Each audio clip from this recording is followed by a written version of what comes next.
சந்திரயானை அடுத்து செவ்வாய்க்கோளில் உயிரினங்கள் வாழ சாத்தியங்கள் உள்ளதா என்பதை அறிந்து கொள்ள வரும் 28ஆம் தேதி மங்கள்யான் என்ற செயற்கைக்கோள் விண்ணில் செலுத்தப்பட உள்ளது. இந்திய விண்வெளி ஆய்வுக் கழகமான இஸ்ரோ பல்வேறு காரணங்களுக்காக ஏராளமான செயற்கைக்கோள்களை விண்ணில் செலுத்தி வருகிறது.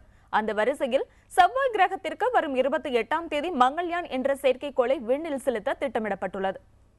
செவ்வாய் கிரகத்தில் நிலவும் தட்பவெப்பநிலை, கனிம வளங்கள் ஆகியவற்றை ஆராய்வதோடு அங்கு உயிரினங்கள் வாழ அடிப்படை தேவையான மீத்தேன், ஹைட்ரஜன், ஆக்சிஜன் ஆகிய வாயுக்கள் உள்ளதா என்பதை அறியவும் இந்த திட்டமானது வடிவமைக்கப்பட்டுள்ளது. சரித்திர முக்கியத்துவம் வாய்ந்த இந்த செயற்கைக்கோளில் உள்நாட்டிலேயே தயாரிக்கப்பட்ட 5 கருவிகள் வைக்கப்பட்டுள்ளன. அவை செவ்வாய் கிரகத்தில் உள்ள சூழலை ஆய்வு செய்வதோடு பல கோணங்களில் புகைப்படம் எடுத்து பூமிக்கு அனுப்பி வைக்கும்.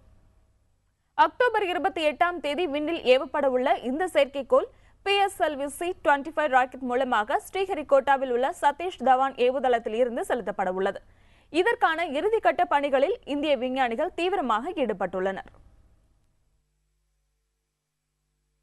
இந்த மீத்தேன் வாயுவுக்காக தனியாகவே ஒரு கருவி, ஒரு உபகரணம் இதுவரை செவ்வாய் நோக்கி எந்த நாடும் அனுப்பியது இல்லை. இந்தியா தான் இத்தகைய செவ்வாய் கிரகத்தில் உள்ள மீத்தேன் வாயு ஆராய்ச்சிக்காகவே தனியாகவே ஒரு ஆய்வு உபகரணத்தை அனுப்புகிறோம். அதனால் இது முக்கியத்துவம் வாய்ந்தது. அது ஏற்கனவே தொலைவிலிருந்து வேறு ஒரு உபகரணம் வழியாக தெரிந்து கொண்ட செய்தி வேறு.